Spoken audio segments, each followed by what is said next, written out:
Oh, there you Good go. afternoon. Can everyone hear me? I'm for the board members on the call, I'm making you guys I'm enabling you all to use your mics and your cameras if you want to.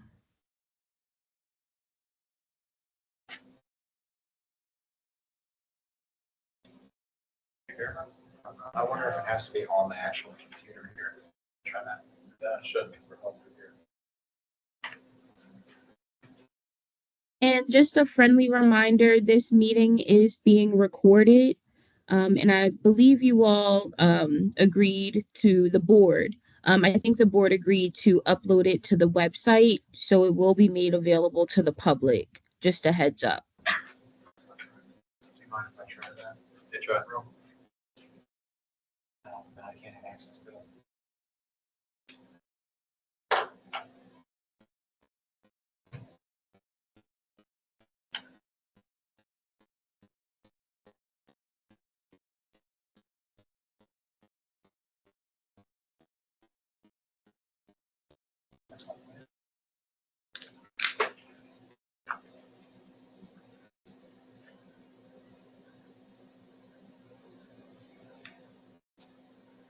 Can you hear me, Caleb?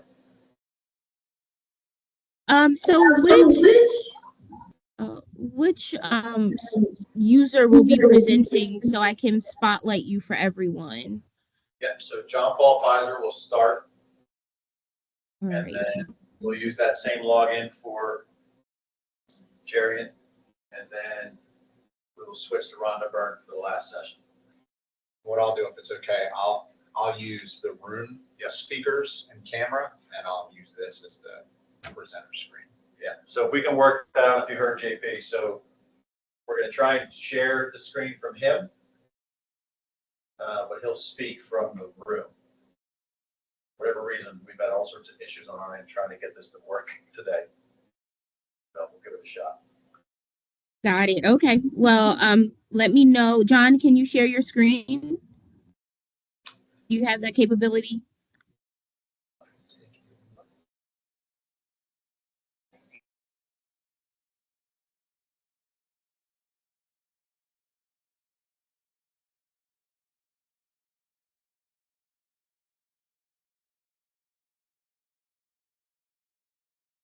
Yeah, where and here would he look for that? You should see a share button to the left of the leave button in your right hand corner. Yes, it is not. It's grayed out for him. That's so strange. Huh. Well, let's see. If you want, you can send your presentation to me and I'll, happily, just click over to the next slide for you. But that's really strange. You can try it, yeah. I mean, otherwise I can try plugging it in on this one. Yeah, we could try and just because I know that's different sizes, different things. Give us 1 second. We'll try and plug it into I'm logged in here on the main computer. We'll try seeing if that'll work for him, and we'll go from there. So are you able to give me sharing privileges? Because I'm currently grayed out as well. That's what it's not allowing me to give. I don't even have the option here, which is so weird. We'll be switching over to Zoom, which I can't wait to do because it's just so much easier to use. Yeah. So if you want, you can forward me your PowerPoint and I can just go ahead and share my screen. Yeah, we're doing that now. Just give us 1 second. All right. And there's one other option that I'm going to try. Maybe if I make you a presenter, you'll be able to share your screen, but I have to go into the event settings and do that. So let me just see if that'll work. Okay, it does say only meeting organizers and presenters can share on here, so that will probably fix it. All right, let's do it.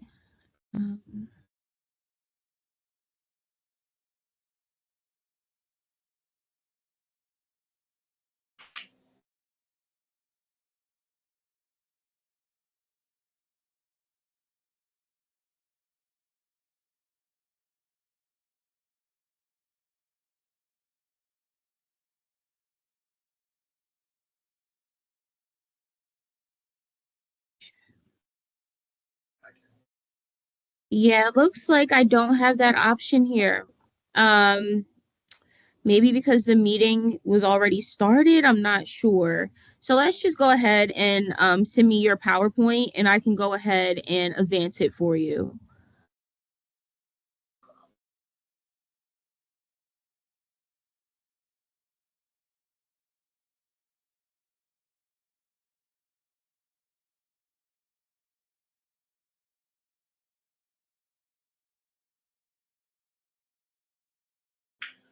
Jerry, no, we're not gonna be able to hear from you. I'm not gonna send yours because of the videos and whatnot. I wonder if I turn. She said she didn't have an option to do it. Oh, she didn't have an option, yeah. Yeah, it's so weird.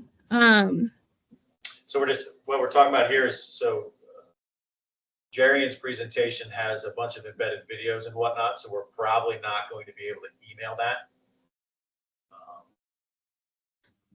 Are they embedded in the PowerPoint? Yeah, right? Yeah. So that's Okay, fine. I should be able to play them right from the PowerPoint. But is the PowerPoint going to be too big to send to you is our concern. We can try it. I just don't know if it'll work. I think I just got it.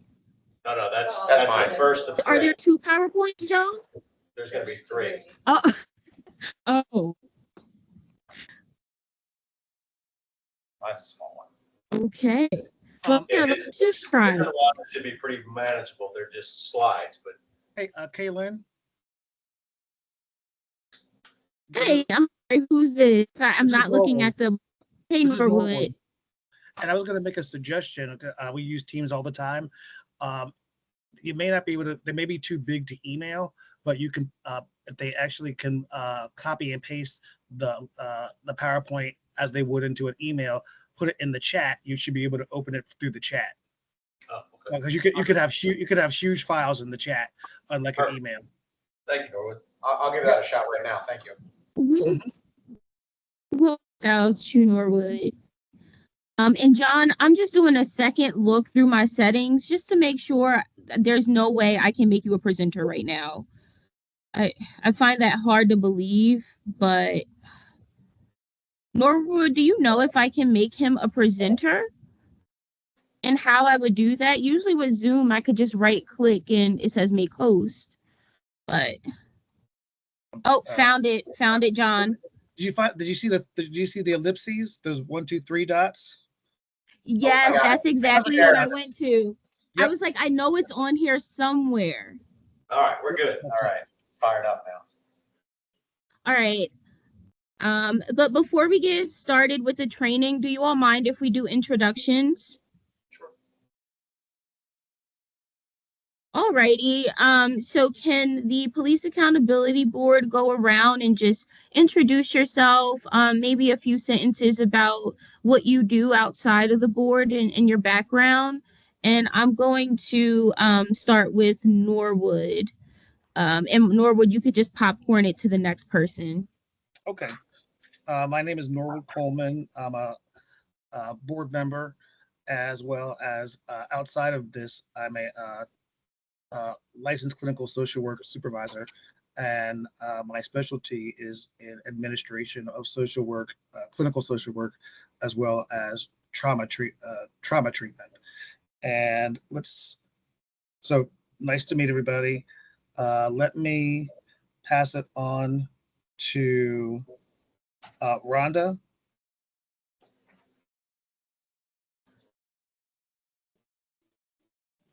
I'm assuming there is only one Rhonda.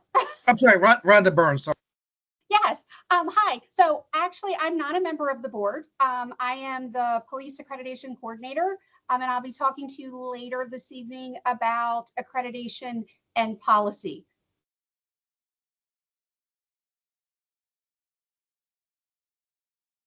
Oh, sorry, I wasn't following direction. I should have sent it to a board member.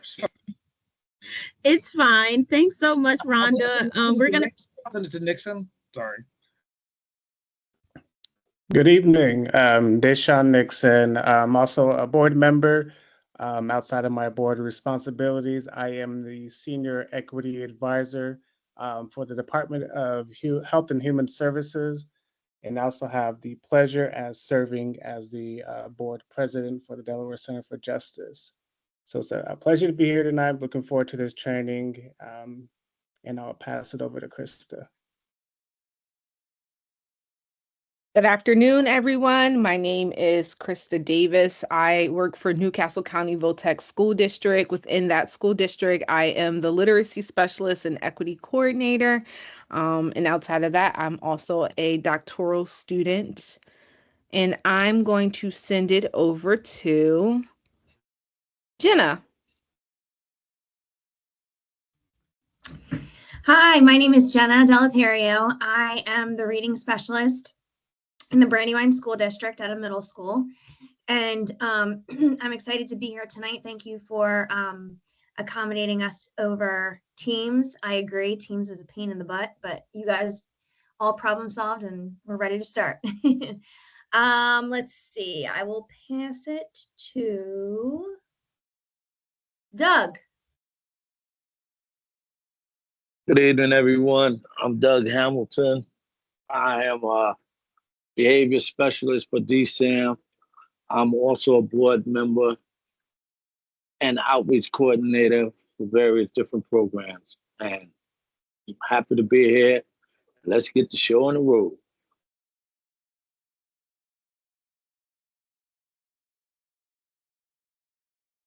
I'll pass it on to, I see somebody's name.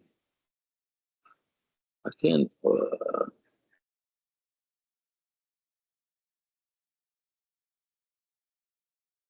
I think all the board members got to I can't. introduce themselves.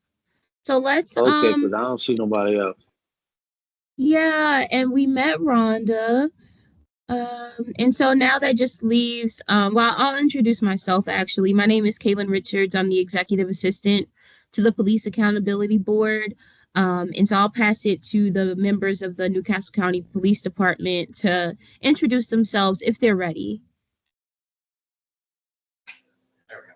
I'll go first. Master Corporal Jerry Cumberbatch. My current assignment is with the Professional Development Unit. That unit actually handles everything from an applicant submitting an application until they complete their all of their police training and they're released on their own. I'm one of several people in this unit, so we kind of juggle a lot of different responsibilities. One of my primary responsibilities right now is I am the polygraph examiner for the agency, and that means that I conduct medical, pre-employment, and criminal polygraphs. And today I'll be covering the ethics and accountability portion of your training. That leaves me. Good evening. My name is JP Pizer. I'm a senior sergeant, Newcastle County Police, 16-year veteran, currently assigned as the Police Academy Commander. I also work with Jarian in the same unit. So we deal with hiring and training new recruits, as well as training and education for continuing officers within this agency and outside this agency. So I'm happy to be here tonight. I'm looking forward to sharing my screen in just a minute because I know it's going to work, and I'm going to do it right on the first go. And we're going to talk about just a brief overview of the history of the Newcastle County Police and the organizational structure. So I'm going to do this the first time. No problems.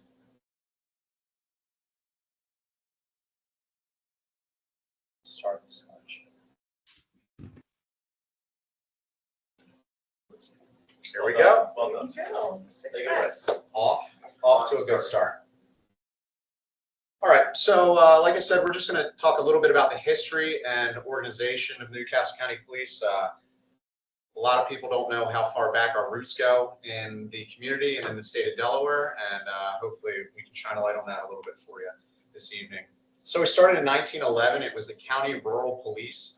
Started off with 2 officers, one in the Brandywine 100 and one in the Christina 100. Excuse me. Just like now, traffic was a major concern, and that was their concern back then. So in 1913, they equipped both of those officers with motorcycles so they could better get around. A little bit of lag. There we go.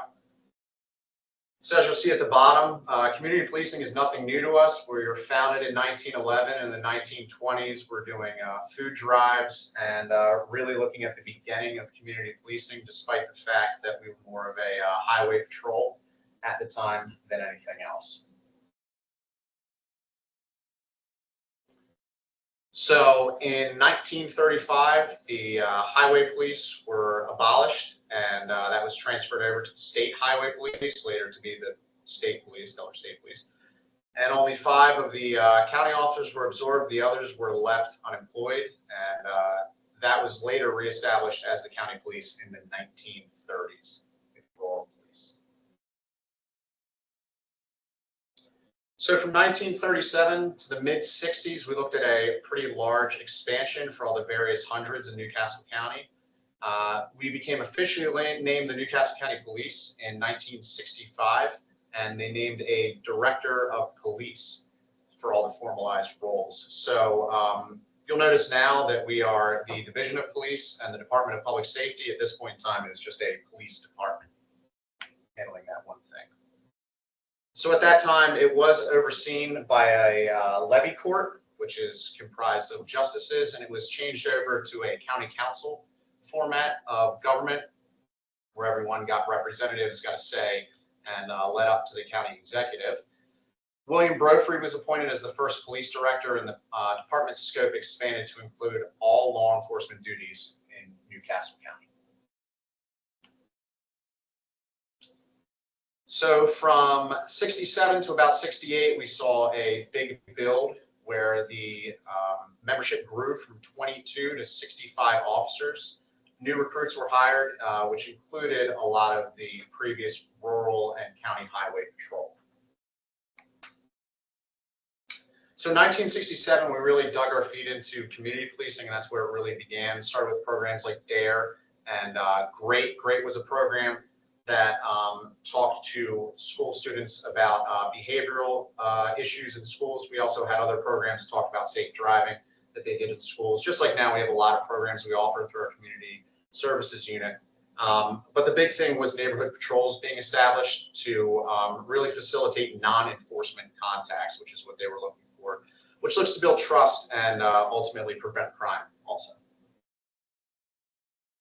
So looking at some of our first, in 1968, Robert Snow became the first African-American officer that we hired, and we have a room named after him. If you've been to our headquarters here on North DuPont Highway, our large meeting room is named in honor of Robert Snow. There he is wearing all of the uniforms, looking good. And in 1972, we hired Officer Lloyd as our first female. You'll notice her uniform is a little bit different. They moved away from the skirt and shoes and formalized the uniform across the board to reflect the equity in the roles of police officers. So our first line of duty death came in 1972. That was Paul J. Sweeney, who was promoted to corporal after his death.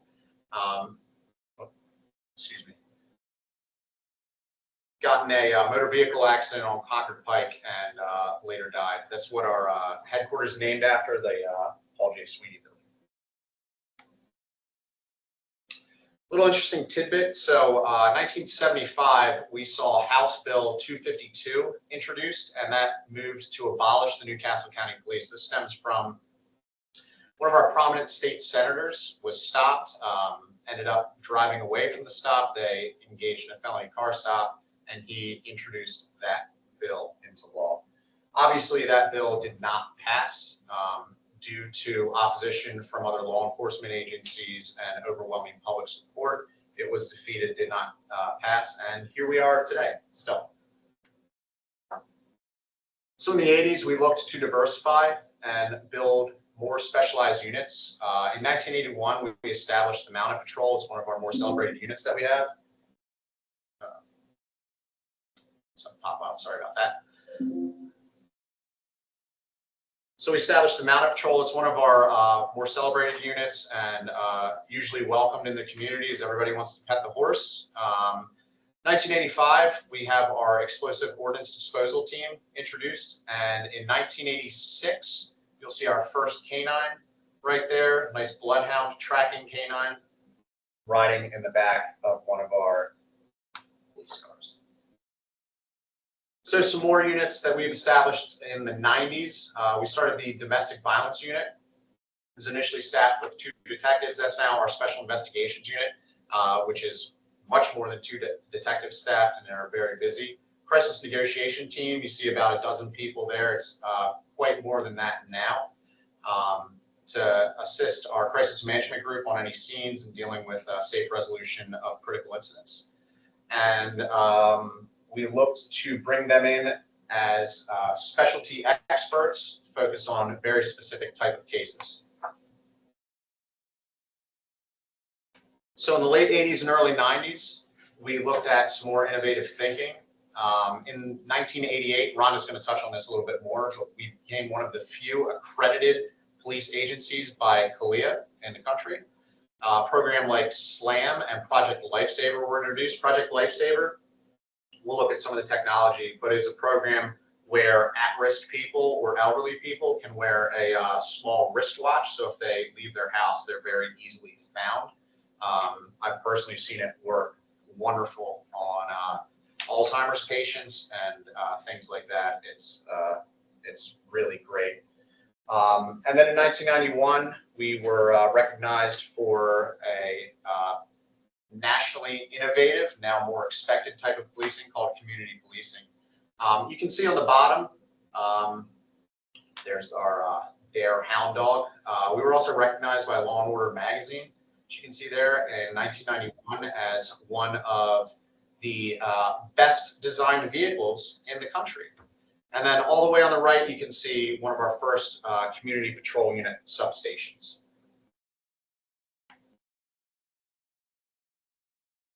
So we're looking at continued growth through the 2000s. We do have the Garfield Park PAL, and in the 2000s, we established the Hockessin PAL to accompany that. 2000 saw the construction of the Newcastle County Police Academy, which was later named in honor of Joe Zerba following his line of duty death. That's over in Kimberton.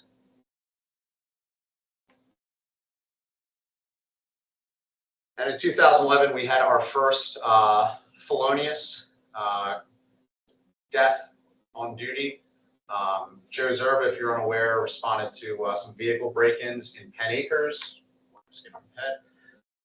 In Penn Acres, encountered a subject, was ultimately stabbed and killed on September 11th. We named our police academy after him due to all of his good work in instruction and mentorship and leadership.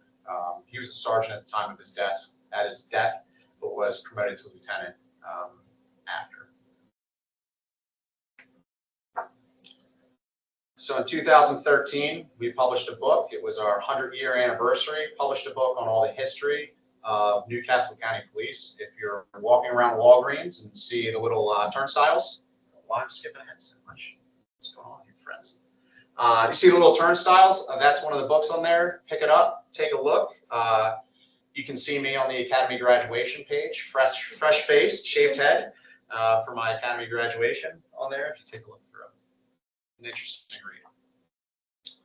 So in the 2000s, we really looked at embracing a whole lot of technology to innovate in policing. You'll see the X26 taser up in the left-hand corner. The bottom left-hand corner is the in-car ALPR reader. So basically what that does is it automatically reads license plates. Obviously alleviates the need for the officer to type and drive to run license plates, and it will automatically alert them if there's an issue with the license plate. We moved to things like talk to text in the upper right corner, or excuse me, text 911 or text to tip in the upper right-hand corner. And that is the Project Lifesaver device down in the bottom right-hand corner that's still used today. We were also one of the first large organizations in the state of Delaware to move to a body-worn camera policy, as you can see on the right. We do equip our officers with mobile fingerprint scanners to identify people readily. And one of the more interesting ones on the bottom left, the advent of fentanyl and unknown fentanyl cut drugs, we've moved to a device called TrueNarc. So basically what that is you shoot a laser at any sort of substance. You don't know what it is. Maybe I don't want to open it. Maybe I think it's fentanyl or something cut with fentanyl. I don't want to get poisoned by it. I take that, I shoot the laser at it, and it tells me what it is, and to a fairly certain degree before you can send it to a lab. So that's one of those very great advancements in technology that's meant to keep everyone safe. So looking at some of our current policing programs, we are built on the model of TAPS, Targeted Analytic Policing Systems. So basically what that does is it highlights where a lot of calls for service are and lets our staff know where to deploy officers to prevent or deter that crime. We also took a very property crime focused initiative in about 2016, and we've actually seen that pay off dividends. I was a burglary detective for a while. You would have a person commit 20 burglaries, which is an absurd amount. And now we've put a lot of focus and given a lot of autonomy at the patrol level to handle and solve these cases, and they are just knocking it down. We've seen a good reduction in property crimes over those years, and it's working very well. We've also built an emphasis on community-oriented initiatives.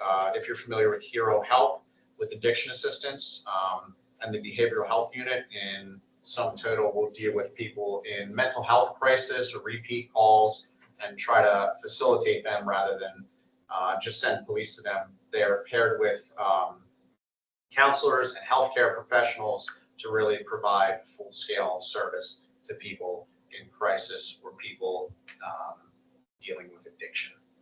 So two great programs that we run. Let's look real quick at the rank structure and organization. I know if you're not military or not paramilitary, this can get a little bit confusing. Run through it real quick. Not a big deal, but we do operate as a paramilitary organization, which means we deal within a rank structure.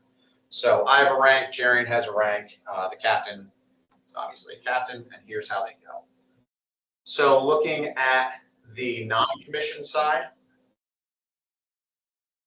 sorry, I got to pop up. Looking at the non-commissioned side, you're dealing in descending rank from the top left to right, top to bottom. So right now, the senior sergeant and sergeant are promoted ranks. The master corporal, senior corporal, corporal, and officer first class are time and grade ranks. So you do so many years, you are promoted to corporal. Everybody starts with plain sleeves, you're just an officer. Supervisor ranks, the chief of police has a rank of colonel. The deputy chief, when we have lieutenant colonel, is lieutenant colonel. We have a couple majors, 8 captains. Sorry? 6 captains, excuse me. And a handful of lieutenants. You can see how it goes. The colonel is the eagle, the lieutenant colonel is the silver oak leaf, major is the gold oak leaf. Captain is 2 bars, and lieutenant is a single bar. Just an interesting bit of fact is the senior lieutenant, you can see that there's striations on that bar. It's actually to show that they've been in the job so long that the fresh new gold lieutenant bar has become tarnished and worn. So now we'll take a look at how the division is divided. This is actually a great photo. This is from one of our women in law enforcement photo opportunities, but it really encapsulates everybody. You have literally, I think, every unit we have there represented. But we're divided up into an operational and administrative branch, and we'll just take a quick look at what those are. So Jerry and I both work in the administrative branch. That encompasses things like community service. If you're familiar with our facility dog, Nico, our behavioral health unit, our professional standards unit, where Jerry and I work, the professional development unit, which has the police academy and recruitment involved in it. It also has the use of force review unit and our public information officers, just to name a few. And our operations branch, boots on the ground guys and girls. Our patrol, the backbone of our agency, the biggest service we provide, has 4 squads. And each squad has some specialty officers, including K9. So this is where, if you'll recall, we talked about the property crime initiative. So each squad has people that are assigned as property crime specialists, evidence detection specialists to facilitate solving those property crimes. Next is the criminal investigations unit. That's comprised of the major crimes unit, the special victims unit, EDU is the evidence detection unit, the special investigation squad, and the property crime squad. Our special operations side is our traffic services unit, our mounted unit, our mobile enforcement team, our SWAT, EOD, SWAT, special weapons and tactics, EOD is the explosive ordnance team, CNT is the negotiators, and the UAV is our drones team. So those last few with all of the acronyms comprise our crisis management group. That's all I have. I hope it was quick enough for you. You got a little taste of where we come from, where we're going, and what we're all about here at Newcastle County Police. So thank you very much. All right, so just give us a second to switch PowerPoints here. Stop sharing that. Does anybody have any questions about the first portion? Seeing none. Stop sharing for 2 seconds. Oh, There is one question from Dr. DeLuterio. Jana? Yes, I was wondering, I have two wonders. The first one is how is community policing defined? And the second question is how do the commission's ranks, how are people promoted if it's not by on the one side it was just kind of like by year, how are the other ones, how do people get promoted on the other side? Well, I'll address the second question first. As an officer right out of the academy, you basically don't have any rank at that time.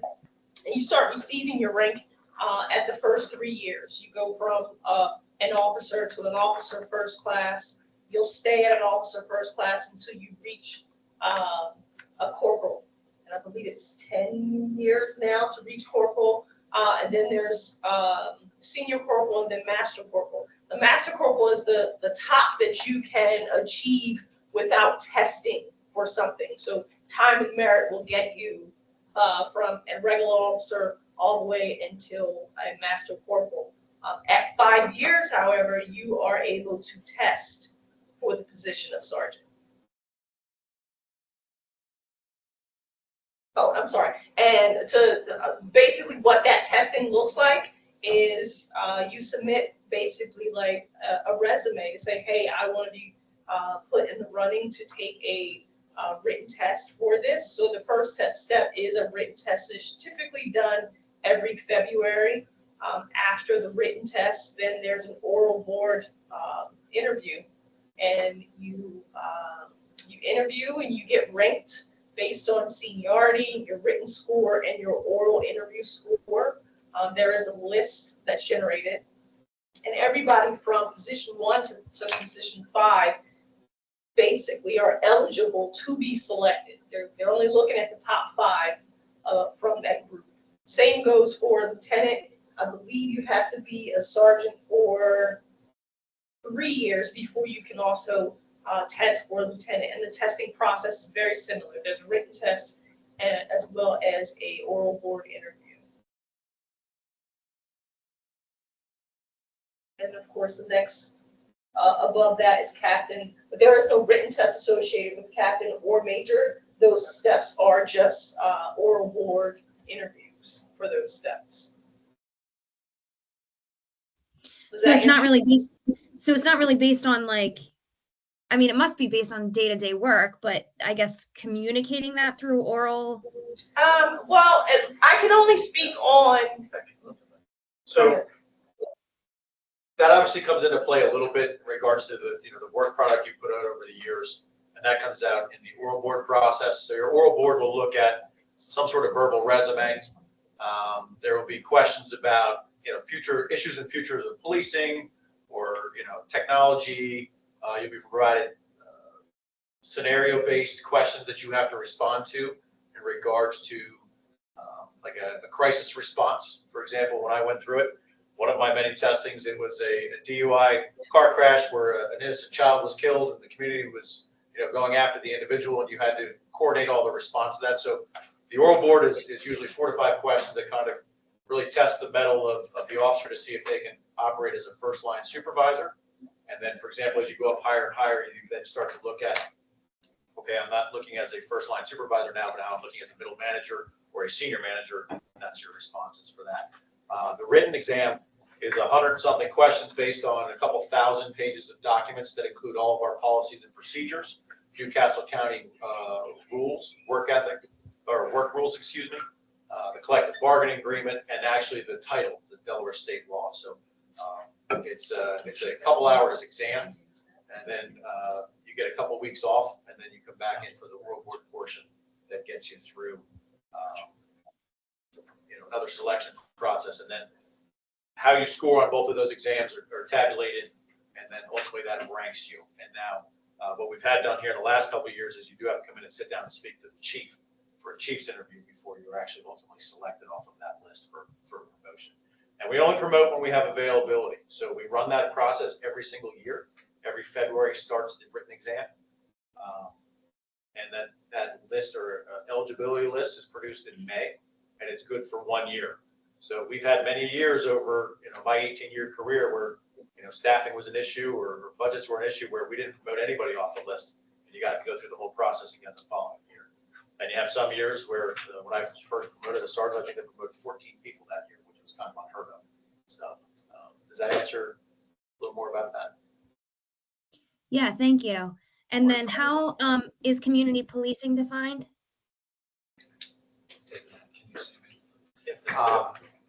So if you look at our mission statement, it talks about innovative problem solving with partnerships in the community.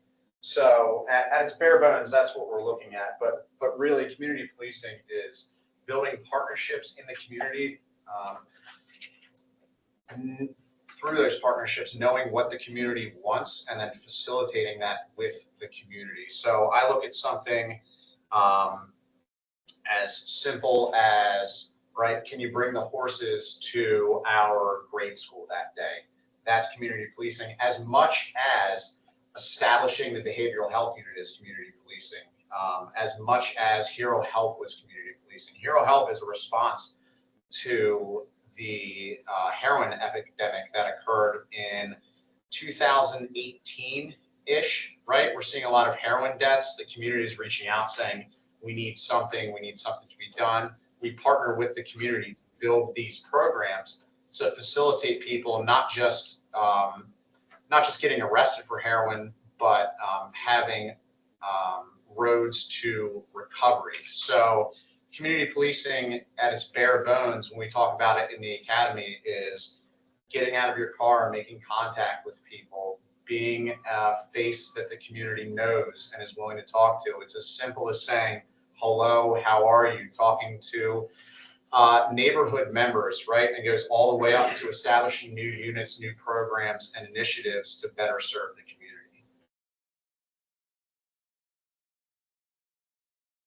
Does that answer the question for you? Yes, thank you. Okay. Does anybody have any other questions before we move on to ethics? Yeah, Norwood. Yeah, can you hear me? Yes. Yes. Okay, all right, great. I just had a question of, you were talking about the ranks and the promotion process, and I was just curious, in Newcastle County Police Department, typically officers begin at they're working in the community in some capacity. But I was curious, as they move through the ranks, you kind of suggested that they're moving into more managerial kinds of activities. And I was wondering, as people move through the ranks and moving through that process, do they lose the same kind of contact with the community that they would have when they first started? So I can jump on this a little bit if that's okay. So just to give you a little background on me, so you know where I'm speaking from. I obviously started on patrol like everybody else. I was in detectives. I worked burglary and the drug unit for a little bit of time. Moved up as the public information officer, the guy who does the news releases, talks to the news. I was promoted from there and what became a sergeant on a patrol squad. So basically what that means from a managerial position is I oversee anywhere from 6 to 12 officers at any time, ensuring that they are doing their job properly, writing reports properly, interacting with the public properly. So from that job, I went over to the mobile enforcement team, which is like our street crimes unit. I worked there for about 2 years, and then I was transferred over to the academy where I've been for the past 4 academy classes. So just giving you a quick background, the contact with the community, and I'll say it like this, it evolves, right? So I'm a patrol sergeant. I still get out and I talk to people. I'm on the road every day. I can see everybody, say hi, how are you? Know who's in the community, know who's well, know who's not well, know who perhaps they're having trouble with, who they're not, right? So transition that to an academy setting, right? I am teaching quite a bit. I'm in the academy building, and now what we strive to do is set an example in the community for the recruits to follow and let them know that this is the way that we expect you to behave when you graduate. So we take them out on runs in the community. We greet everybody we see. We might stop and talk to them. We have I now no longer can leave the gym doors open because the children of the neighborhood see that as an open invitation to come work out with us, which is a great thing. Except when we're leaving on long runs and I have to say, hey, did you check with your mom to let them know where we're going to be, right? So it grows and evolves. They know that this is how we want you to interact with everyone in the neighborhood. We get to lead by example in that way. So we get to do that a little bit on patrol, but I have a really captive audience at this in the academy. So I get to demonstrate how I expect them to behave to the children of the neighborhood, to people walking around. Hi, good morning, how are you? And typically it's just an encouraging yell from them. They see the class. We now know a bunch of people by first name basis. They come over, they talk to the class, and they really get involved in the community like that. And that's really what we expect from our police officers after graduation. But thank you. Sure. But Norwood, this is Vaughn. But to your question, I would say that your level of community involvement is at the ground floor for everything that anyone who's wearing this uniform does. That's always the base level of our service. But depending on your assignments, it could change. There are some assignments that give you the opportunity to be involved with the public, interacting with the public every day. Obviously, someone that is a patrol officer, they have more time to actually engage the community on a day-to-day basis, as opposed to someone who's a detective that's working maybe homicide, robberies, property crimes.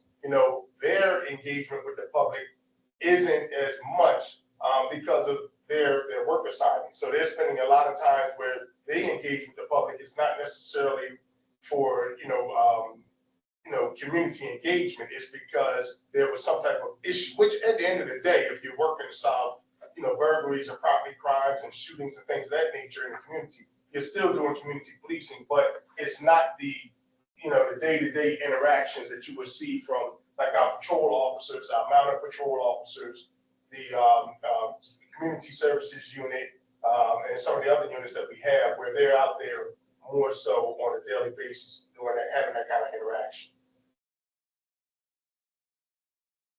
Okay. And Thank- certainly when you get up and you start climbing the ranks and so forth, you're engaging the community, but you're doing it from a different level. That's more so when you're dealing with the community meetings and the higher level, but you're not out there as a captain on the police department. You're not actually going into the community a lot. I'm not saying they don't do it, because we all have, but you're not out there on a day-to-day basis like a patrol officer. Thank you both for clarifying that. That was really helpful. I just had a quick question for the trainers. Would you rather the board hold their questions till the end of the presentation, or would you rather them just raise their hands in real time? What do you prefer? Well, it doesn't actually. I'll be going next, and Okay. I'm going to look to all of you to actually interact and ask, answer the questions that I ask during the presentation. I prefer to have discussions with people instead of just me talking at people. So I'm really hoping that everybody is dialed in and listening so that they can interact. I don't mind questions in the middle. If you would prefer to keep them at the end, it's totally up to you. I don't really have a preference. Okay, all right, got it. Thank you. You're welcome. I got you.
Now you're on. Okay, everybody. Clicker's there. That's for that. Yeah, it is delayed just a little bit. Oh, jeez.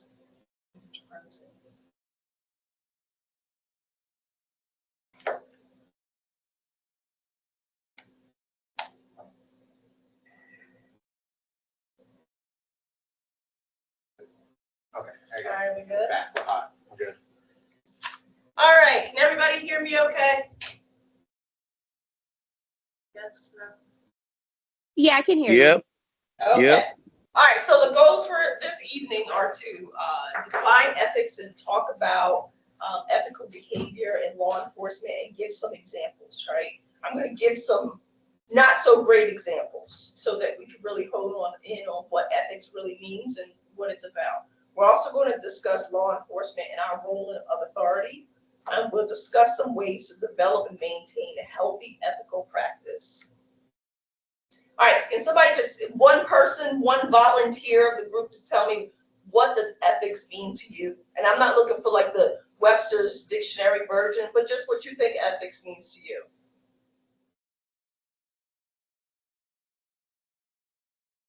Anybody? I would say it's a basic understanding of right versus wrong. Okay, I like that. All right, so what the Webster's dictionary version tells us, right, that ethics really means is ethics is a code of values which guides our choices and actions and determines our purpose of our course of our lives, right? So it's not really a written code, right? But it's kind of like how we maneuver and how we make choices, how we make good choices versus bad choices. It's all about what we do. All right. I put this question out there for whoever would like to answer it. And again, I'm not looking, there are no perfect answers. I'm not here to scrutinize anybody's opinion of what should happen next. But a stranger drops a wallet on the street. You find it, what do? What's your course of action?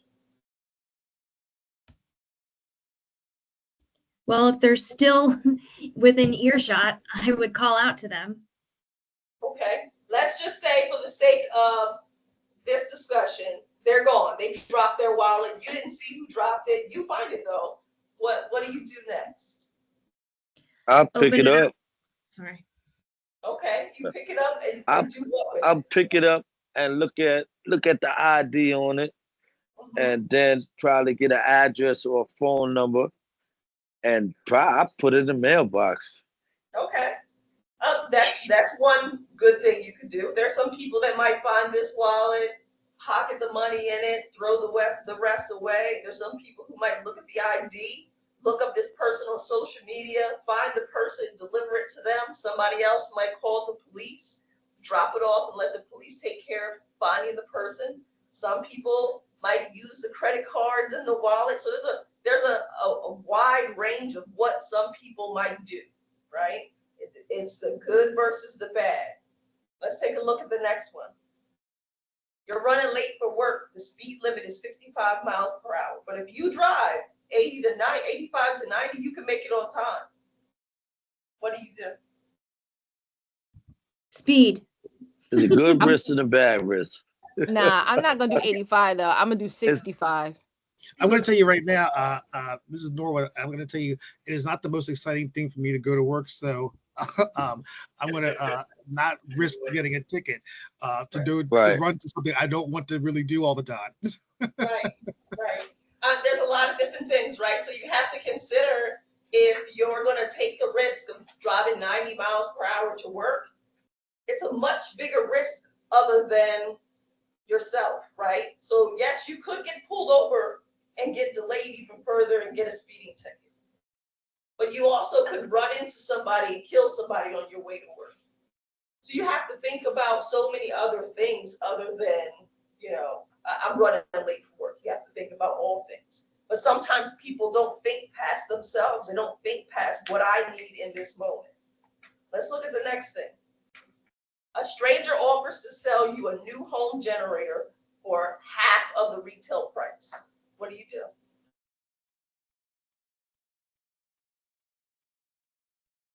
I question where they got it from first. Okay. I like it. Some people might not question it. They say, oh, generators cost a lot of money. It's about to be winter. It's cold tonight. I need to have some other means of power. This person is offering it to me for half of what I know that Lowe's or Home Depot sells it for. I'm going to just go ahead and get it from this person. Some people don't consider, well, hold on a second. I don't know this person. Where did they get this generator from? Did they steal it from Lowe's or Home Depot? Or they steal it from my neighbor 2 doors down? So things that you have to think about. Let's take a look at this last one. You promise a friend you meet up for drinks or dinner. You're very tired. You're already home from work. They live 30 minutes away. What do you tell them? I ain't coming. Okay. Do you give them a reason why? Or you just say, I'm not coming? Yeah, I'm not coming, man. I'm fried. I'm dead. Okay. Some people might opt to say, hey, you know what? I know I made you this promise. I had a long day. I can't make it. Somebody else might say, you know what? I'm not home yet. I'm still at work. I had to work late, which would be a lie.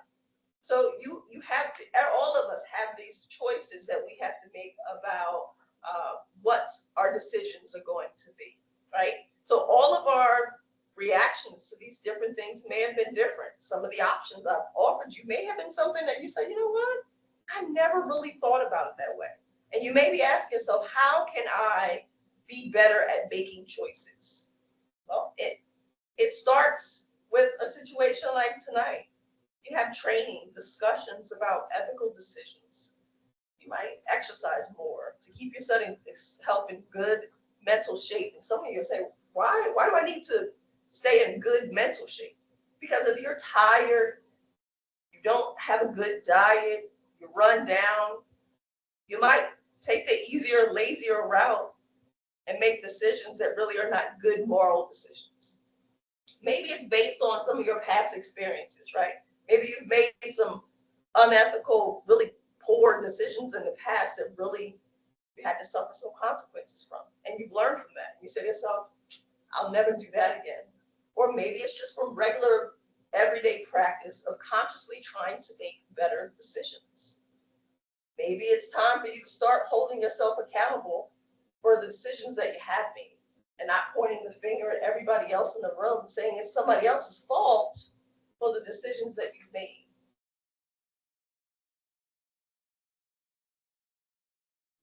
When you have sound moral judgment and you're faced with a hard ethical choice, your morality will most likely prevail, right? So at the core, you have a good moral compass and sound judgment. When it comes time to make a decision, more than likely, you will make the better decision. But when it comes to law enforcement, there are profound consequences for the agency, the public, and for the officer that is making the decision if a bad decision is made. And really for us, it comes down to, is it a mistake of the mind or a mistake of the heart? And it's the mistakes of the heart that we really have to worry about. A mistake of the mind could be, oh, this, you just didn't know it could roll out this way. I wasn't, skilled in this area. I needed more training on this particular thing, because if you don't know, you don't know. But if you know and you decide in your heart to still make the wrong decision, then that's a bigger problem. All right, let's take a look at an ethical dilemma. Only one of these is a true ethical dilemma. Is it the situation where the officer did not know the right course of action? Or is it a situation where the course of action that the officer considered right was difficult to do? Or is it a situation where the wrong course of action was very tempting? Hopefully, all of you chose the last one, because the wrong course of action should never be tempting if you're working off of the moral compass. And for us, it's so important to make the right decisions because we have a lot to lose. It's not just our jobs. It's not just the reputation of this agency. It's our families, right? We run our families off of our careers. For me, this job means a lot to me. My last name means a lot to me. My reputation means a lot to me. So that's what it comes down to. It's never, should I do this so I can get over or get by? That's not how I run my life. All right, so for this agency, we have, what I mentioned in the first slide that we're going to discuss today, is the role of authority. So I kind of highlighted and bolded the things that should stand out, right? All of us as police officers abide by, live by, work in the agency's code of ethics. And if you see there at the top, it says, my fundamental duty is to serve mankind. I will keep my private life unsullied as an example to all. Now, I don't know about you. I haven't worked every career there is out here, but there's not many careers that's going to control, I'll use that word, your private life along with your work life. Honest in thought and in deed in both my personal and official life. I will be exemplary in obeying the laws of the land and the regulations of my agency. I recognize the badge of my office as a symbol of public faith, and I accept it as a public trust to be held so long as I am true to the ethics of the police service. This may not mean a whole lot to you listening to me, but I know it means a whole heck of a lot to the folks in this room. This is what we swear to. This is how we operate. This is how we live our lives. It's not just like I check in and I check out and I only can be a good person when I'm wearing this uniform. No, we are obligated to be a good person, period. So I have a question. This is Doug. Go ahead. How often do you guys retrain, or your departments, how often do you guys go through this ethics thing with them? This particular topic or just training period? The ethics thing, this thing we're talking about right now. Because you know the way, all right, that We have yearly training. It's mandatory training that we go over all aspects to include ethics and accountability. As a reminder, but every day that an officer puts on a uniform, it should be, when they look in the mirror, that should be the reminder. Because yeah, it's their name on their uniform, but they represent this agency. And we work alongside people that keep us and hold us accountable. I know there's like this age-old saying, like, what is it, like law enforcement officers cover up for each other and all this. And I call it nonsense because to me, it's nonsense. And although maybe that's what it was years ago, but that's not how it is present day. That's not how it's been for me. I've been a police officer for 26 years. And I've never been in a situation where I would ever consider letting anybody do anything crazy around me, make decisions that would put my career in jeopardy, or the agency that I worked for at that time. Like it's unacceptable. And I've never worked with alongside anybody that it hasn't also been unacceptable for them. Did I answer your question? No, yes. yeah, it did. It does. Okay. All right, so moving right along, I know I talked about the oath that we take, the code of ethics, but there are always going to be one person that ruins it for the rest, right? So I'm sure that all of you have watched the news and seen ads on social media about officers across this nation that have made decisions on and off duty. And although it may not have happened here in this state, it affects all of us. Something could happen in Florida. And if somebody in Delaware sees it on the news, on social media, they say, oh, they're all like that. So it's damaging for us all, even though it's not in this agency.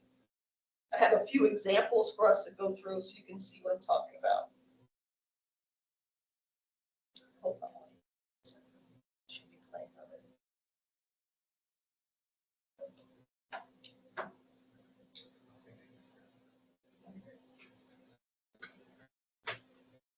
This is why I stuck around for a minute.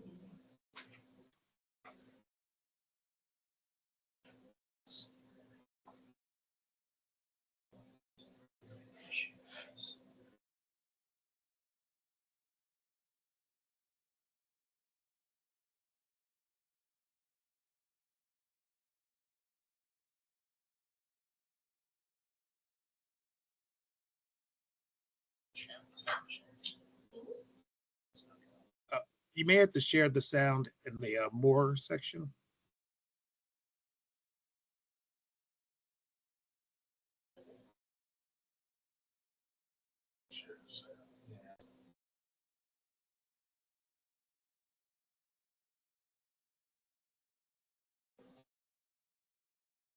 All right then, moving right along. All right, so this is, I'm pausing here. This is an officer who decided to, off duty, drive intoxicated with his young daughter in the car, and he's speeding, doing 80 and 90 miles per hour. So he was arrested, and people, there's not many careers out here that they're really worried about the decisions that you make outside of work. Even though an officer is off duty and they're not working, they're still held accountable for the decisions that they make, even when they're off duty.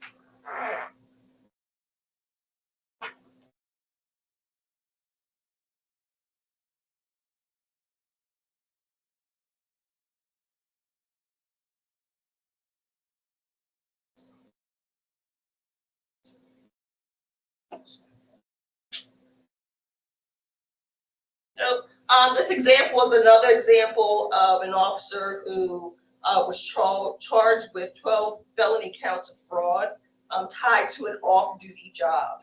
So he would basically go to like an extra duty assignment job. He would clock in. It was a situation where as long as you were in the vicinity of the location, you could clock in. Well, he would drive there, he would clock in, and then he would drive home. And then drive back at the end of what was supposed to be his time to be done with that job and clock out. So he was never actually there. He just was on the property to show that he was there for 1 second, and he would collect all these hours of overtime. And rightfully so, he was charged with fraud.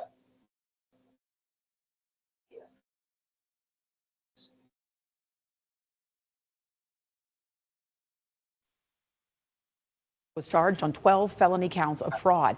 That was tied to an off-duty job that Gerber was working with another company. The chief says Gerber joined the department in 2017, but has since been fired. Monique John joining us live now. Monique, what else can you tell us about the offenses against this now former officer? Hey, Lauren, those court documents allege that Sergeant Brian Gerber was falsifying records about him clocking in and out to his second job as a security guard at one of the local malls. It says that he was coming in and out, and that he fraudulently racked up about $20,000 over the past year. It's believed that he was doing this as far back as last summer. And in one of the months that this occurred, it says that he showed up to work for only about an hour and a half, but that he was paid for more than 60 hours of work. We stay vigilant to make sure that our supervisors stay on top of the actions and activities of our officers to correct behaviors. Arrest warrants say Gerber was working off-duty as a patrol officer for the AMC movie theater at the Market Fair Mall on Skybo Road.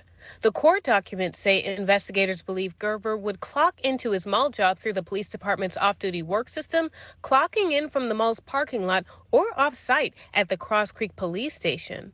Then Gerber would go home and drive back hours later, sometimes in his personal car, to clock out somewhere within a 2-mile radius of the mall. The police department caught on to the apparent ruse when an FPD audit found inconsistencies in Gerber's employment records and GPS data. There are certain things that the average person can probably do or get away with that we can't allow our police officers to do or get away with. Gerber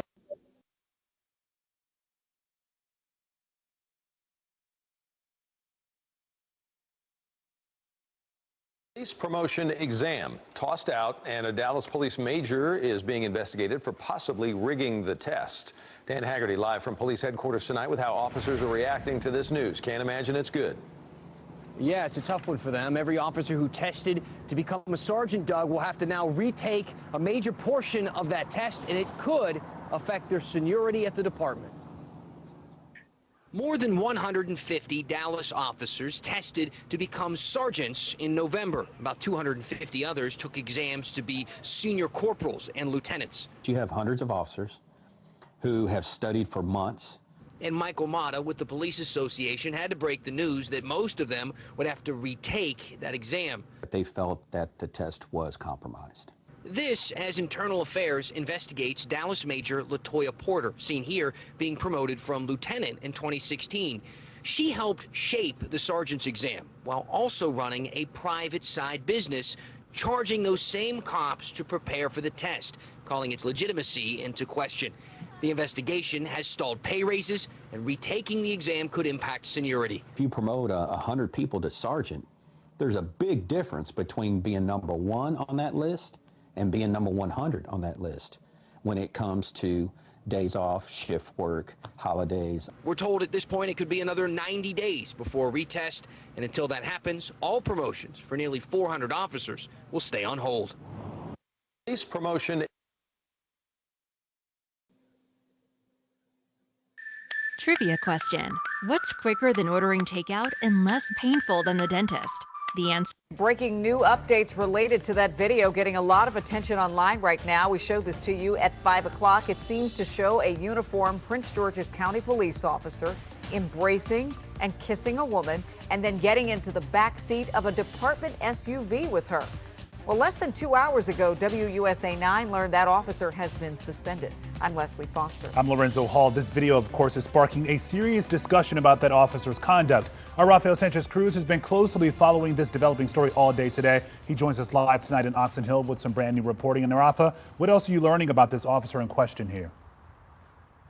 Lorenzo, well, in the last 30 minutes, Prince George's County Police confirmed that this is Officer Francesco Marlet's second suspension this year. He was let go of his duties for 30 days sometime between May and June, according to police. Now, the details into that first suspension have yet to be released. We're also learning that the Internal Affairs Unit at Prince George's County Police is leading an investigation into the officer's conduct and what happened behind that police car just yesterday. Now, the person Our opportunity. I'm proud that 17 felony charges makes his first court appearance today. Harless Hoover Jr. is the Rising Sun Indiana chief. He's accused of not paying back tens of thousands of dollars and golfing while on duty. WLWT News 5's Rachel Hersheimer is in Dearborn County, where Hoover is held, and shares the details of the accusations. Harless Stephen Hoover Jr. was inside this Lawrenceburg courtroom just a few hours ago. The felony charges he's facing are for alleged crimes while serving as the Rising Sun police chief. This former police chief is on the other side of the lens tonight. He's accused of 17 felony charges, including bribery, official misconduct, fraud, theft, and ghost employment. Unfortunately, when you have one officer who allegedly does things like this, it definitely darkens everybody else. I mean, he was a public servant. Indiana State Police opened an investigation into Hoover after a man claimed he borrowed $10,000 from him in 2021 to purchase a Ford Mustang, but was never reimbursed. According to court documents, investigators learned of similar instances. Detectives claim someone else loaned him $16,500 to buy a Camaro, but never paid them back until that person complained to the sheriff's office. Prosecutor Lynn Deddens believes multiple people trusted Hoover because of the title he held. It's a double-edged sword, right? Because you're representing yourself as a law enforcement officer because that's a job that you've taken to sworn to protect the community. And then by virtue of that position, you're using that to benefit yourself in huge ways. Hoover is also 17.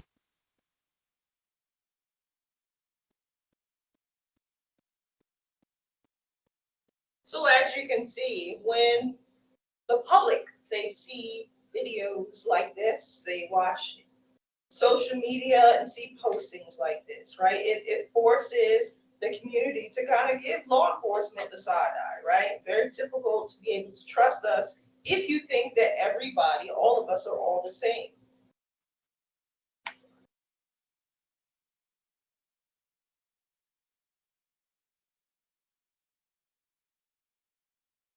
The FBI research on police corruption, they say that policing requires perfection and unwielding ethics, right? Any less than perfect ethical conduct can be disastrous for the department, for the community, and the entire nation. We're all affected when there's something that happens, regardless if it happens in Florida or if it happens in Canada, right? If they put it out, people look at us like we're all doing the same things. While police officers are only human and will continue to make mistakes, ethical misconduct cannot be tolerated. So what's put in place to make sure that these things are happening less, or maybe even not at all? There are policies in place. Their leadership are putting things in place to make sure that everything is being watched, everything is being monitored. We're doing our absolute best to make sure that we're hiring the best people. So let's take a look at our hiring process and what that looks like. Everything gets looked at. There's hiring standards. We look at employment record. We look at credit. Reason why credit's important, the employment record, I think, or employment history kind of speaks for itself, right? What type of employee are you? Were you just fired from your last 2 jobs for stealing or for falsifying timesheets? We look at credit because we want to know, if they stop that car that's full of a large amount of money, or they go into a house where there's a DOA or a suicide, and there's a lot of prescription pills. Are you that person that's going to take those pills because you're so much in debt that you can't make a good decision? We look at associations. Why associations? Because we make a conscious effort to pick our friends. We select who we want to spend time with. So if your associations and your friendships that you choose to have are not good ones, then you're not a person that we want to take a chance on, because you've already shown that you have poor judgment. We look at character references, your criminal and your motor vehicle records, of course, drugs and truthfulness, right? Your moral judgment is what comes into play. So I listed here all 9 steps of the hiring process. It starts with the application, to the physical fitness test, the written test, oral board interview, of course, the polygraph, background investigation. They come back in for a medical polygraph. They go out for an actual exam with the physician, and they actually go and sit down and get evaluated by a psychologist. All of these things are important. We try our very best to vet the most qualified applicant. I've had people tell us in the hiring process, oh, I applied for the police department because I heard law enforcement is desperate. We want officers, but by no means are we ever desperate and willing to compromise any part of this hiring process just to put a body in a seat. Our leadership takes the responsibility to make sure everybody gets held accountable. That includes body-worn cameras. That includes our professional standards unit that handles all of the complaints that come in, whether it's a use of force issue, it's a complaint from a citizen. These things get looked into. It's not, nothing gets swept under the rug or cover-ups or any other thing that may be on, CSI or some of these other police shows. Like, this is real life. We are actually holding our people accountable. Our leadership, they're professional, they're role models, they're leading by example. There are professional evaluations done on every officer yearly, where they are given the pros and cons, needs to improve. What are your long-term and short-term goals? Where do you see yourself in the agency? So that people are reminded, oh yeah, that's right, I came here, I wanted to be part of the mounted unit, right? And to remind people that they have goals and to go after those goals. We also have website links for the public so they can report a misconduct. They can be part of a survey on how we can improve or things that we could do better. And also a place where the community can submit accommodations for officers, right? It's not always, hey, point the finger, this is what they said to me, this is what they did wrong. But hey, we are doing some really great things out here, and I think the officers should be recognized for that as well. There are policies that basically spell out the ethical mission and core values of the agency. There's standard sets that officers must work to live up to. There are SOPs, the standard operating procedures for every unit that clarifies what is acceptable and what isn't.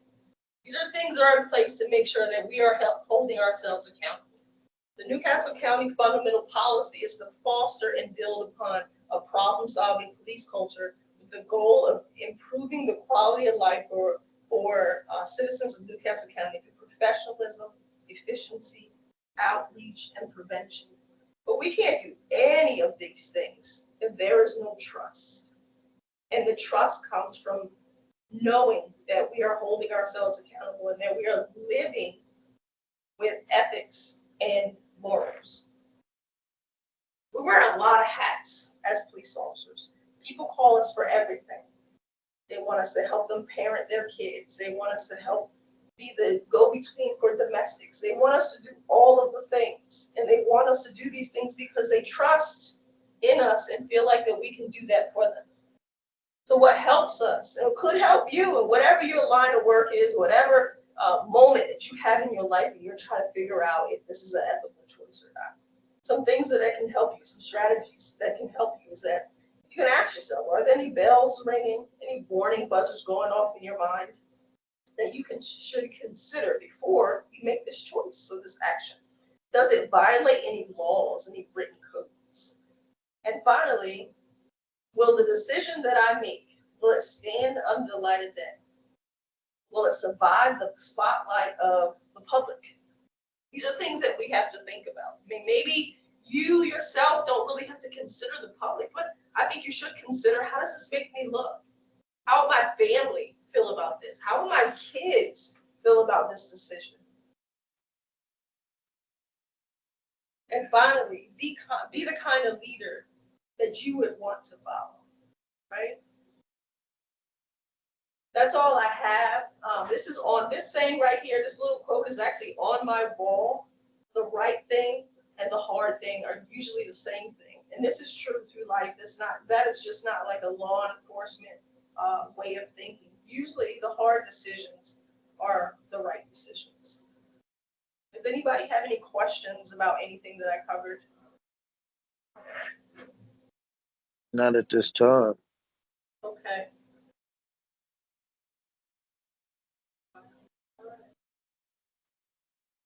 Rhonda, you still here? Should we give everybody a quick 5 minutes and then come back from Rhonda? All right, that sounds good. We're going to give a quick 5 minutes to allow Rhonda to set up for her portion. And I thank you all for allowing me to use some of your time. I'm hoping that you got something from it that you can bring back to your regular life. Like, everybody should exercise ethics and moral decision making. Okay, thank you. Thank you.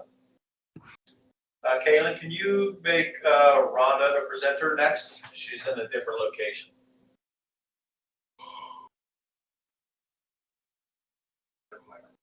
Yeah, she gave a thumbs up. She did.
Jarian, do you mind?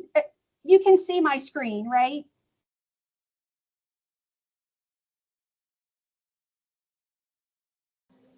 Yes, Rhonda, I can see it. Okay. All right. I don't trust. Thank you. Okay. Technology is not my friend. You're doing great. Thank you.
Is everyone ready to get started, or do we need another minute or two?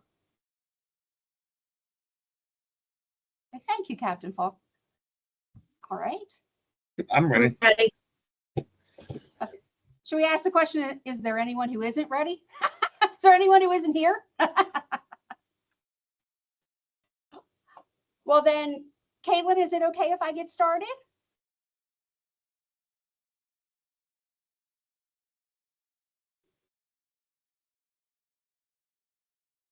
I think Caitlin said she's on a conference, so yeah, we'll go ahead and get started. Oh, okay. Well then, Dual I'll go purpose. ahead and get started. So my name is Rhonda Burns. I am the Police Accreditation Coordinator. I have held this position for 10 years. Prior to that, I spent approximately 13 years in the Office of HR. And I dealt with policy, employee relations, leaves, collective bargaining, disciplines, grievance hearings. So the transition to police though challenging at times because I did not have law enforcement experience. I did have experience with policy development and standards. So that's how I got here. So this evening, we're going to talk about accreditation and policy development. We are accredited through CALEA. They are an external auditing body. So my objectives for this evening are just a brief overview of the RAMP unit, a discussion of the policy development and review process, and then an overview of CALEA accreditation. So as you continue to learn more about our agency, you will find that we do love acronyms. We love abbreviations. So my unit is the RAMP unit. It is Research, Accreditation, Media, and Policy. So I handle the functions of research, accreditation, and policy. The media functions, those responsibilities are handled by our PIOs, or public information officers. And then we also have a civilian social media coordinator. Helping me with my tasks in research, accreditation, and policy is Master Corporal Jessica Nypris. So we're staffed by a civilian accreditation coordinator and then a sworn officer.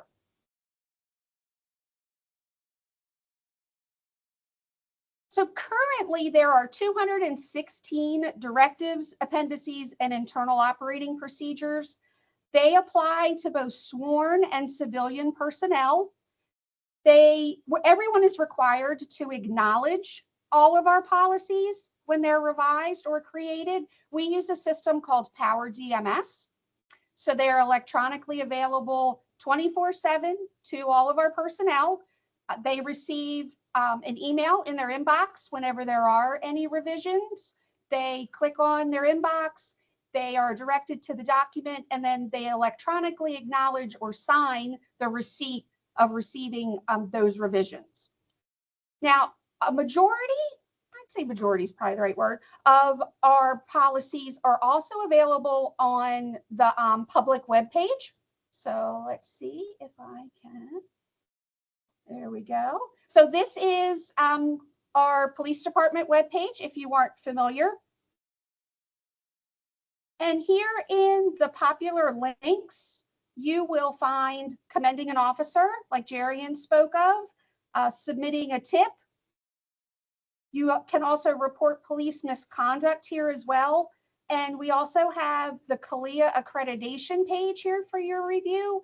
But if you click this Our Policies link, these are all of the directives that are available to anyone with internet access. We also have our professional standards report. The public version is here, and our response to resistance reports are also housed here as well if you'd like to review them. So it's alphabetical order. So first come all the appendices, and then come the directives.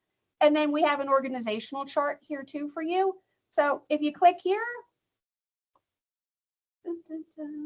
this is our traffic directive, Directive 61.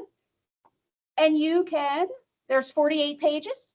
You can scroll through, you can search, and you can also print. So if you're ever interested in a specific topic, you can check and see if it might be available on our public page.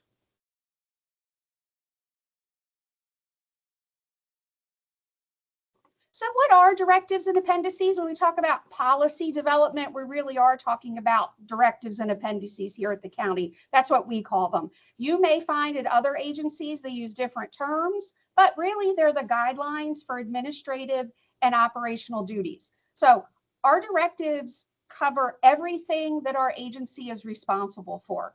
So you will find directives about who receives an evaluation and how often. How long is a probationary period when you're promoted? How do you write a traffic citation? All of those things you will find in the directives. We have internal operating procedures for all of our specialized units as well. Those are really the instructions on how to do the job. Specific forms, specific tasks, how should a unit be staffed? what does their supervision look like? What are their supervisory responsibilities? Many of our specialized units have very specific reporting requirements to the chief. So what reports are required? What statistics should be in those reports, and how often should they be submitted? I like to think of directives and appendices are a very important part of an agency as a whole. Many people are always more concerned about hearing about the boots on the ground, but really directives and appendices are important. They really inform the officers of what's expected of them. We provide guidance to perform their duties, and we establish the basis for accountability. And then it also allows us as an agency to fairly evaluate the performance of not only the agency, but of our officers and our civilian personnel as well. And I think this quote from the International Association Chiefs of Police really encapsulates why policy is important. Why do we need to revise policies? Well, they're living documents. Things change daily. Oftentimes there are new laws enacted. When sworn personnel were given the opportunity to administer Narcan, they were not allowed to do that before. Well, they passed a bill giving them the ability to do that. We had to write a policy for guidance. How are you to properly administer it? What reporting requirements were you responsible for after you left the scene? Many times we're revising policy because we need to stay in compliance with CALEA standards. Standards change, new standards are created. The Standards and Review Committee meets 3 to 4 times a year. And in those meetings, they make decisions about revisions or new directives for agencies. So oftentimes we're trying to stay compliant, so we're revising policy. When we bought body-worn cameras, of course, we needed a policy to guide officers on their use. And so sometimes we update technology. Perhaps we bought, just recently, we upgraded our tasers. So the way that taser worked was a bit different than the previous one. The docking instructions were different. The downloading process was different. So those instructions need to be given to officers. Sometimes there's organizational realignment. When we created the behavioral health unit, they needed an IOP, and then we needed to guide officers on the street of how this unit could help them. So they have a directive about what they're responsible for and when they can become involved in a situation and what a resource they are for patrol officers. So when it's time to revise a policy, there is usually a lot of research that goes into that.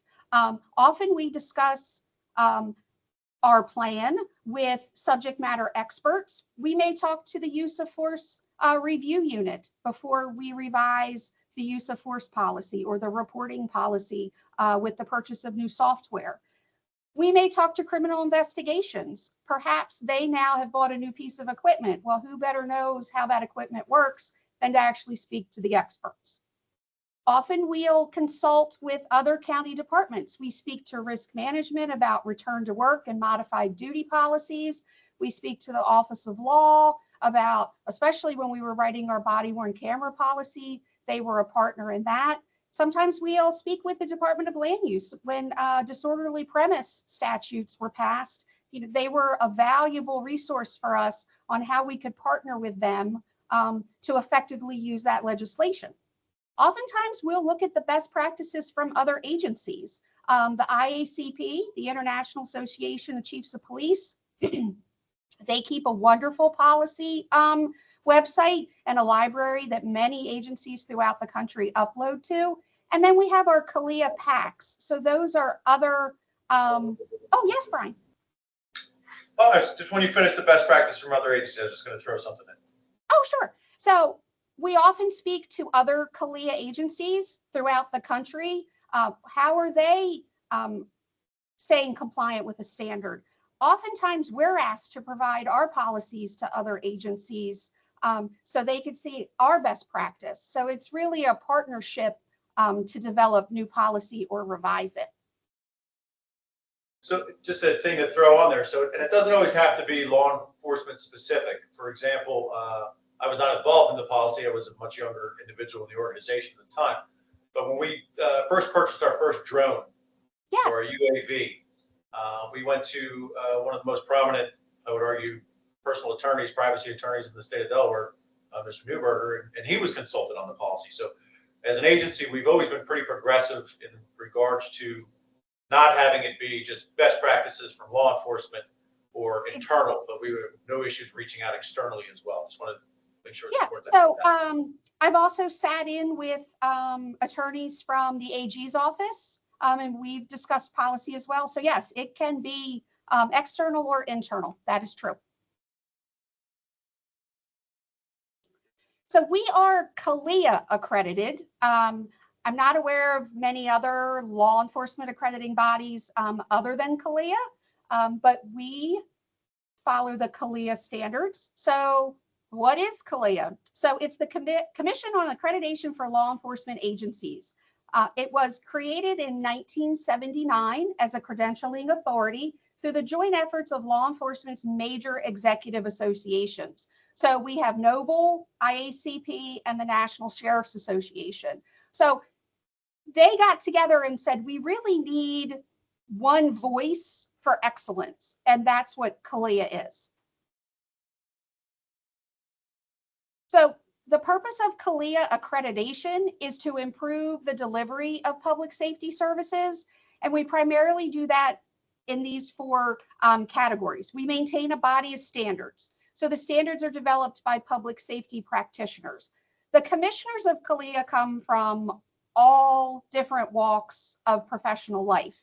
They're sworn, they're civilian, there are judges, there are lawyers, there are previous chiefs of police, there are professors, there are council people. So they really do look to all of a community before they develop a standard and try to solicit input from all walks of life.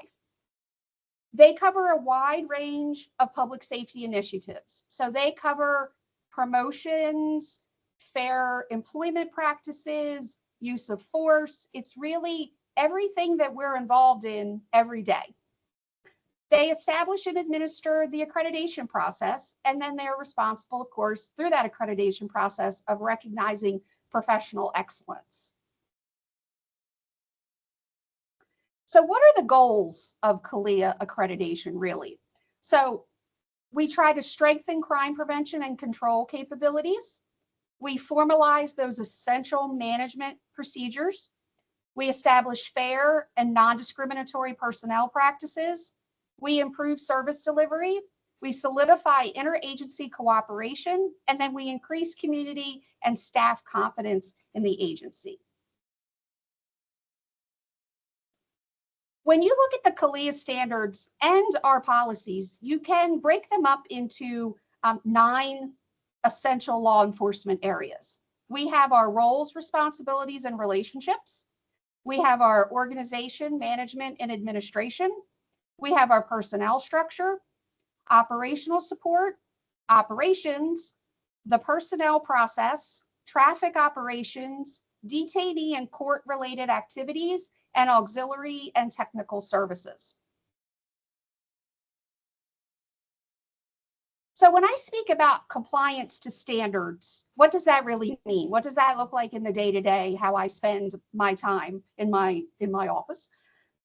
We're seeking to establish professional practices. The standards tell us what we should be doing, but they don't tell you how. That how decision is left up to each individual agency. So a perfect example that I like to use is an agency must have a probationary period for promotions. It's up to us. Will that probationary period be 6 months? Will it be 1 year? Will it be 3 months? That's up to us to decide. We just have to have one and define it in our policy. Not all the standards will apply to every agency. Newcastle County does not have school resource officers, so those standards do not apply to us. We also don't provide court security, so those standards don't apply to us. We do not run a detention facility, so those standards do not apply to us. you as an agency are supposed to review all of your functions and then your responsibilities, and then you're supposed to decide which of these standards actually apply to us. Yes, Krista. I'm sorry, I'm just curious about something you just said. You said Newcastle County doesn't have school resource officers. I work in 4 different high schools. Each of them have a police officer, and we call them school resource officers. So what are they? Oh, so they are not Newcastle County police officers. They are probably Delaware State police officers. They're just not from my agency. Got you. You were correct. They are state and one is Wilmington. Okay, cool. Yes, thank you. I'm sorry if I was vague about that. So what's the benefit? Why, as an agency, do we have a full-time, well, actually 2 full-time people dedicated to this process? And why do we participate? Well, it's a proven management model. That's one great reason. It also is really a blueprint for agencies to follow. And regardless of your size or your functional responsibilities, it really does promote an efficient use of your resources. It really makes you stop and think about how you're accomplishing tasks as an agency. It really requires an analysis and review that I don't think agencies that aren't accredited may really be participating in. Some additional benefits. It does require us to develop comprehensive and uniform written directives, and we have to maintain them. It also, there's a requirement for reports and analyses that go to our chief. There's an annual review of all of the pursuits. There's a requirement for all of the complaints against the agency to be provided to the chief at the end of the year. So there's ongoing reports and analyses that you really as an agency have to look from top to bottom. How are we accomplishing tasks, and are we being efficient? Are we meeting our goals and objectives? There's a standard that says each unit each year is supposed to submit goals and objectives, and then they have to provide an analysis. Did we meet these goals? Did we meet them halfway? Was our recruitment plan successful? Did we find billboards to be a good use of our money, or should we spend that budget somewhere else and try to participate in more career fairs? So it really does require you to do more than just participate. You have to take time to really analyze what you're doing. It requires a preparedness program. We have Directive 46, which is critical incidents. We are ready to address natural or man-made incidents. We have our COOP, which I told you we love acronyms. The Continuity of Operations Plan, that is also a CALIA standard. And then it also facilitates our pursuit of professional excellence. It gives us a benchmark to really compare ourselves to, and have an outside body let us know what are our strengths, what could we be doing better, and that often is not easy to do from the inside. It also requires you to really develop your relationship with the community. It helps strengthen our accountability with the community. And there is also, it limits our liabilities and risk exposure due to our assessment. So when I say we maintain compliance with standards, what does that look like every day? So there is a CALIA standard. As an agency, I'm required to have a written directive that addresses that standard. And then I am required to show proof of compliance with my policy and with the standard. So this is an example of how we put together an accreditation file for review. So first, here's the CALIA standard. This is 1.1.1. It's about oath of office. So a written directive requires all personnel prior to assuming sworn status to take and subsequently abide by an oath of office to enforce the law and uphold the nation's constitution or basic law of the land, and where applicable, those of governmental subdivisions. So here's my written directive. Directive 1, All personnel prior to assuming sworn status will take and abide by an oath of office. And then if you notice these numbers right here, if you're ever looking at any of our policies and you see these numbers after the sentence is over, that's telling you which CALEA standard that this refers back to. And then here's my proof of compliance. This is an oath of office from Officer Tolan, and it is signed and dated within my accreditation year. So this simply is what I do for every CALEA standard that's applicable to our agency. We have a written directive, and then we have a proof of compliance. So what sort of proofs, that's what we call them, are acceptable? Well, oftentimes I use lease reports. I can use pictures, memos, agency forms. We've used videos in the past. As long as whatever you are attaching to the file somehow proves that you're complying with the standard, CALEA is pretty open to you choosing what you'd like to use for your proof. We must maintain compliance with the standards annually. So each year I have to have at least one example where I have maintained compliance with the standard. And we agree to live by the letter and the spirit of those standards throughout the year as well. Now, some standards may require an action more or less frequently than annually. There are semi-annual audits required of our evidence area. The victims' assistants, they need to do a review every 2 years for services that are available throughout the county. Accreditation here at Newcastle County, we've been accredited since 1988. We've received the meritorious agency designation. That means that we maintained our accredited status for 15 or more consecutive years. We have been awarded the Flagship Agency Award, and we have also, at the last accreditation cycle, were awarded the Accreditation with Excellence Award, and less than 35 agencies in the United States, Mexico, and Canada currently have this designation. We participate in what's called Tier 2 accreditation. We maintain compliance with 378 standards. There's a file review conducted annually by a CALEA CSM or customer service member. The annual review, not only do they look at about 75 to 80 of my files, they also will include interviews on focus areas that we choose.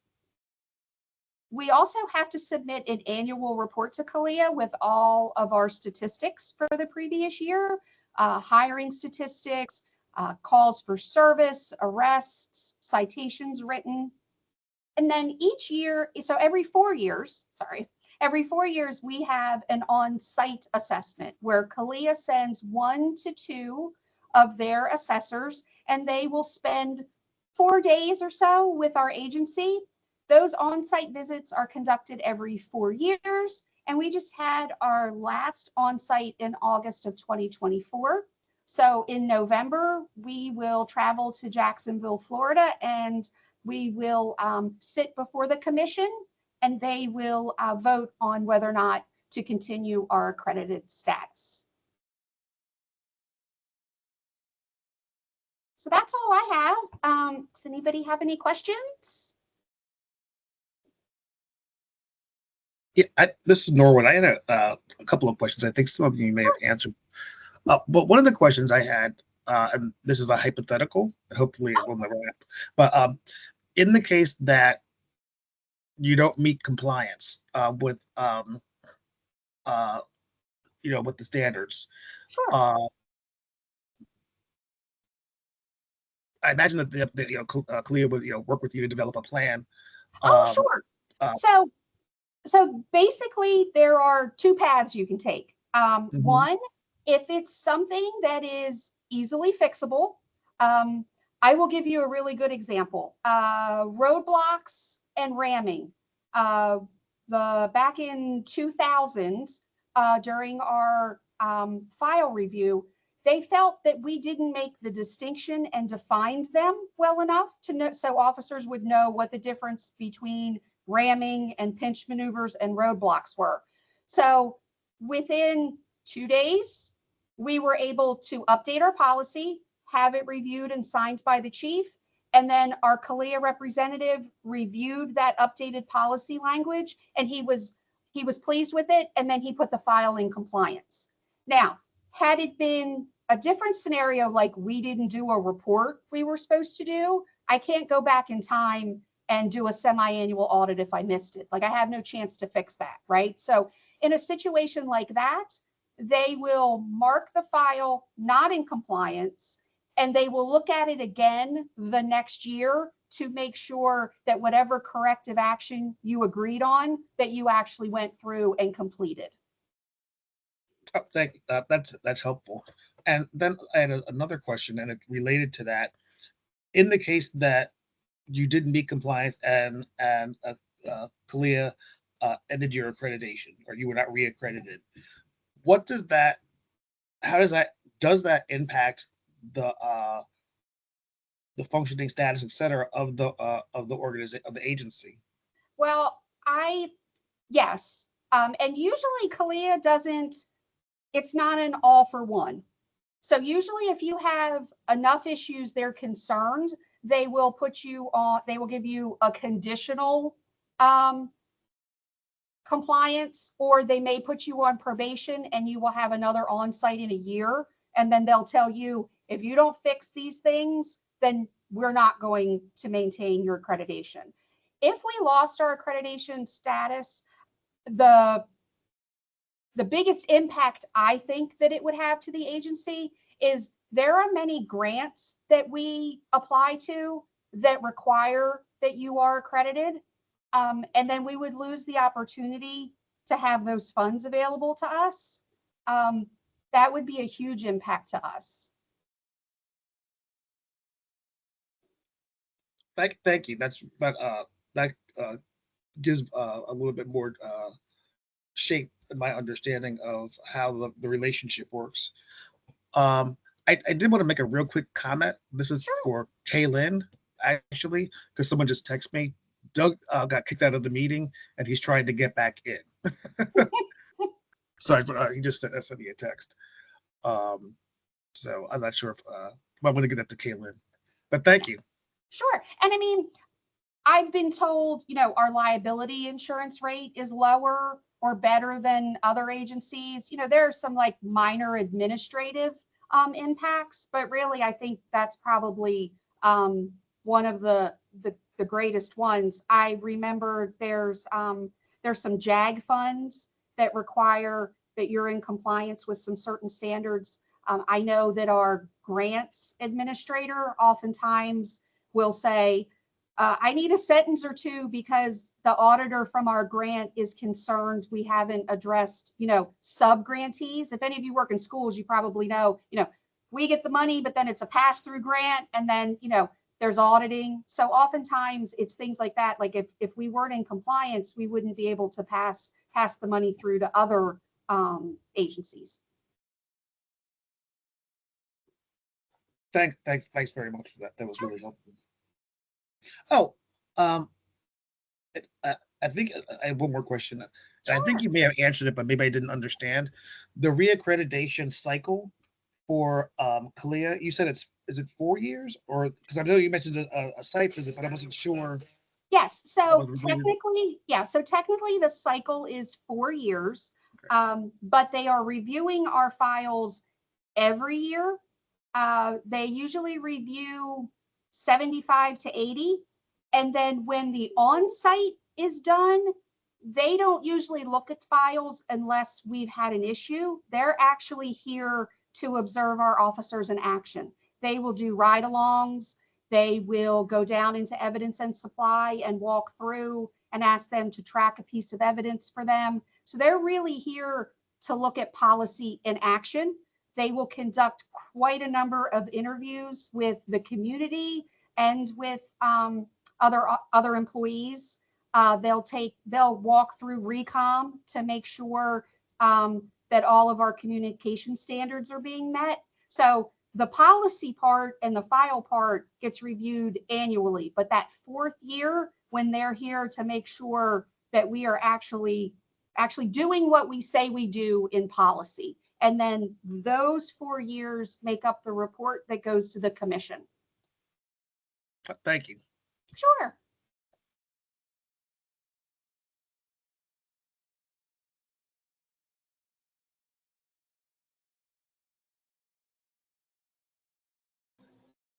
Okay, if we don't have any other questions for Rhonda, our middle presentation, just because of the nature of the setup, went a bit quicker than it usually does. So that wraps up the first 3 topics. I don't know if we have Kaylin back. I know she obviously has got a couple things going on. If nobody has anything else, I think we'll go ahead and end it here. And I'm sure Kaylin will be in touch with all of us as to next meeting cycle and all that, location and whatnot. All right. All right. Thank you. Thank you all. Hey, thank Thanks, you all everybody. very much. This was great. Have a good night, everybody. Thank you too. Everybody have a good night.